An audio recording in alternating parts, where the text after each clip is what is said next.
Good morning, good afternoon, or good evening to all of you around the world, and wherever and whenever you are. Thanks for making this webinar part of your day. My name is Geoff Rasmussen, and welcome to this special edition of our Legacy Family Tree webinars.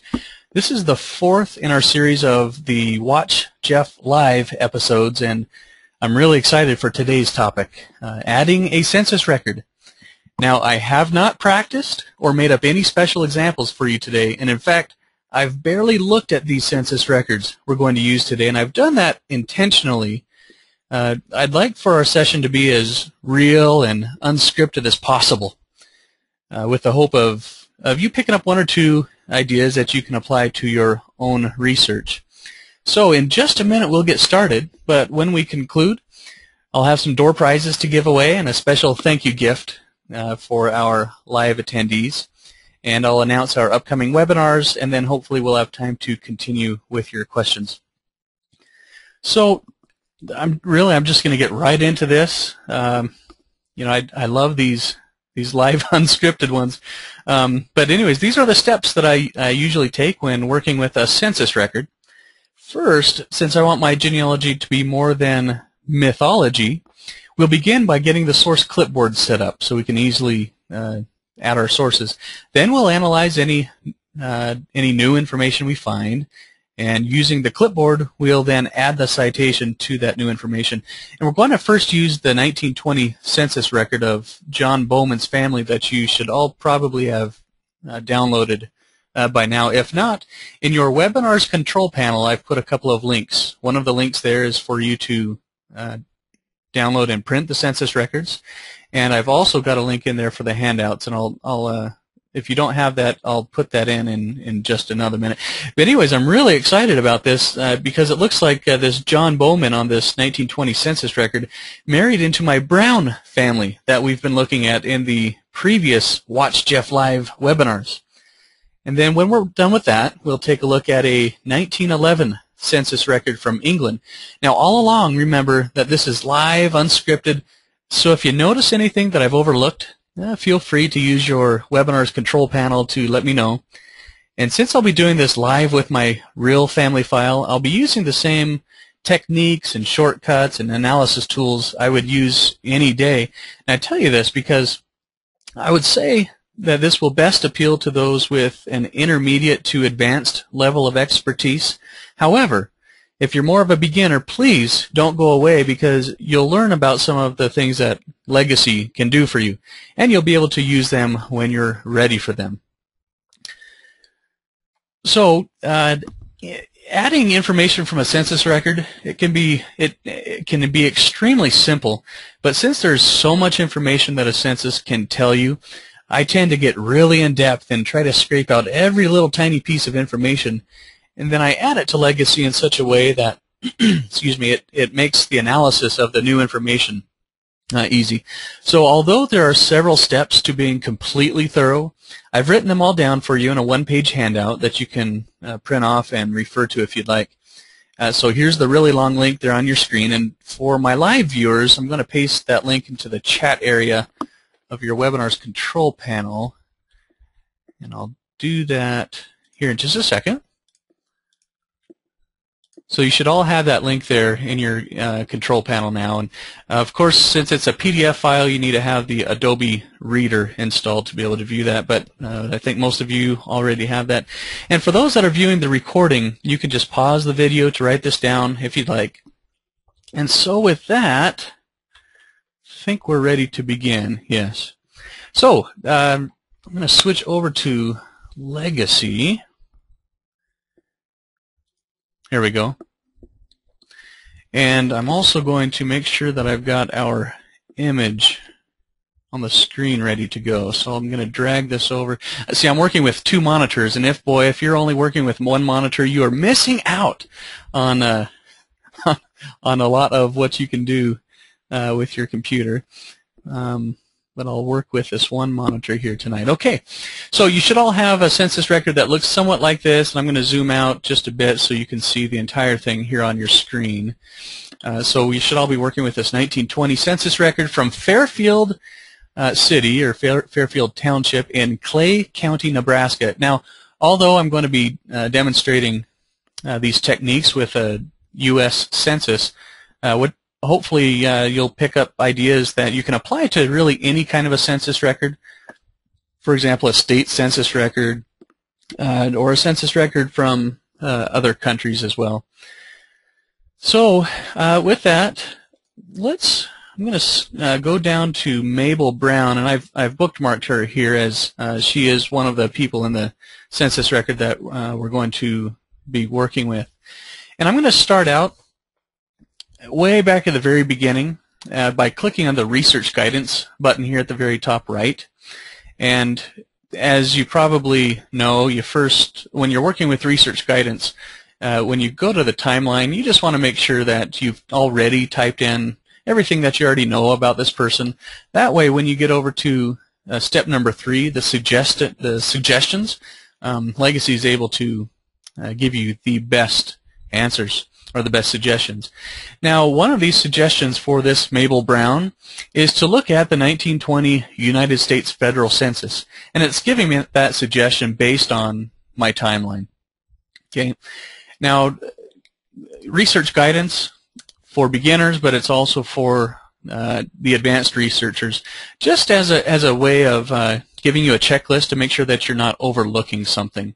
Now, I won't use it in every situation, especially with just the basics, because I'm well familiar with going straight to the census when you're starting a family. But I'm going to start out here tonight.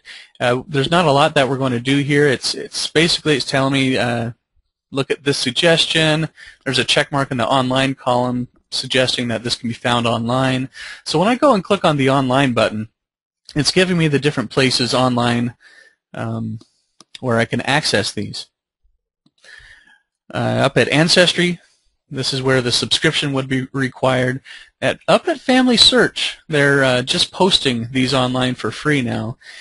I'm going to tend to lean towards Ancestry for this example, and I'll show you why in just a bit. However, for the things that you're going to miss up at Family Search, there are other tools, and if I can remember, I'm going to point you to some other websites.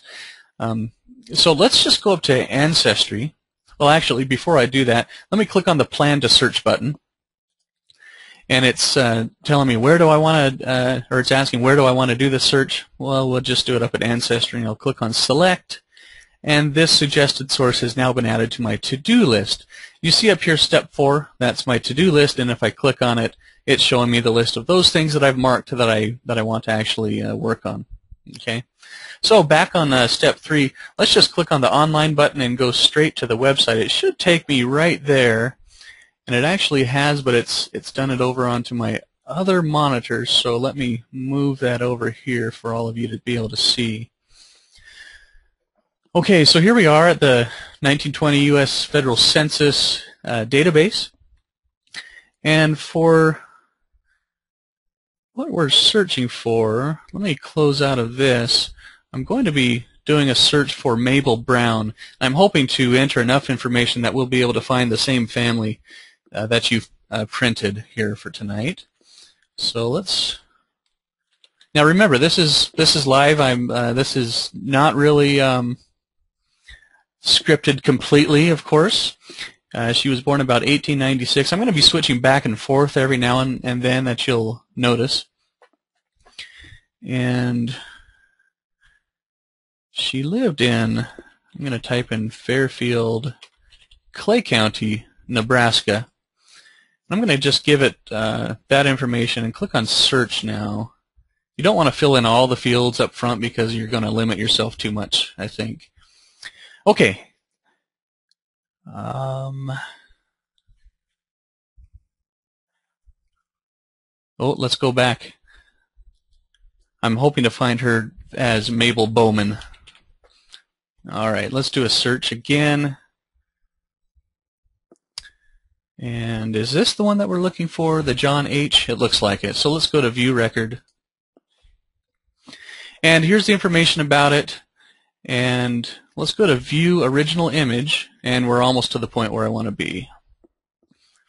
Okay, so the reason that I'm showing this to you is because I want you to see really quickly how I got to this point, then I want you to see how I'm going to download this information or save this image to my computer, so when we're ready we can attach this document to the right place in Legacy. Also notice here in the top right, the source citation. It's giving me information about the National Archives roll number, page enumeration district, and image number. That information right there is the reason that I'm preferring to use Ancestry over the free Family Search, because up at Family Search it doesn't readily give me all of this information. So however you can get to it. So like Michelle's suggesting, yeah, you know, if you're not able to pay for the Ancestry subscription, there are other methods of getting to this.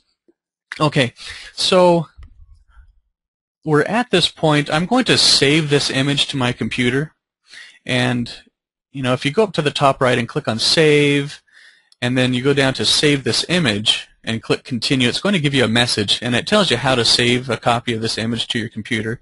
So basically, it just says right-click on the image, go down to Save Image As, and then just depending on how you've got your digital filing system set up, you would save it to wherever it would be appropriate. In this case, and I've talked about this in the in the first 3 Watch Geoff Live webinars, I've talked to you a little bit about my digital filing system, and perhaps we'll do an entire session some other time on everything that you can get out of this way. However, I've got a main folder just off of my C drive. Now, it'd probably be better if you're considering a digital filing system to get this started up under the Pictures folder on your C drive. Well, on your C drive you have a Legacy folder, and within that Legacy folder you have a Pictures folder. And so you might, instead of doing what I've done here, you might start out by putting them in the Legacy Pictures folder. I've just had this for so long that you know, I've just stuck with it for now. At any rate, let's go into USA, and that census was in Nebraska, Clay County, Fairfield. And previously, I've already saved it there, but I just wanted you to get the idea of where I'm going to be storing this on my computer. And I've given it the name of the I've given the actual image the name of the head of the household, and then a little bit of descriptive information there. Okay. If I wanted to do this again, then I would just hit Save, and I would just replace it. Okay. Okay. So now we're ready. I'm going to switch over to Legacy. On the handouts that that you've printed that give the step-by-step instruction, I've listed the exact steps that I'm going to be using here tonight, and so don't worry too much about trying to write this down or trying to remember all of this or wonder, why is Geoff going through so many steps? So I just tell you this so you're not overwhelmed. You've got that written down. And you know, once again, since this is my personal file, I'm going to just go right into it. Okay, so let's open up. Actually, let me switch back over to our image, and let me zoom in down to the bottom. Now, I guess I did a little bit of preliminary research ahead of time for me to know that the Mabel Bowman right down here in the lower left is indeed the same person as this Mabel Brown right here. Okay, so let's open up Mabel. And what I'm going to do, the very first step before you do anything else, is to set up the source clipboard. Now, when I first started doing my research, I would just type in whatever I found from this document, you know, as fast as I could so I can get on to something else. But as hopefully most of you have found, there is no truth without proof, and so we want to set up the source clipboard. Now, the source clipboard, I would say, is a little bit more intermediate to advanced concept, and for those beginners out there, you don't need to start there. You could just start by learning how to go through the adding a brand new source process, and you can go and review that in the Legacy for Beginners training video, okay, which is online. So I'm going to go beyond that and just start out with a source clipboard. Basically, what the source clipboard will do for us is I'm going to tell Legacy what source I'm going to be citing over and over and over. Okay, so once I've got the source clipboard set up, I don't have to go through the whole process of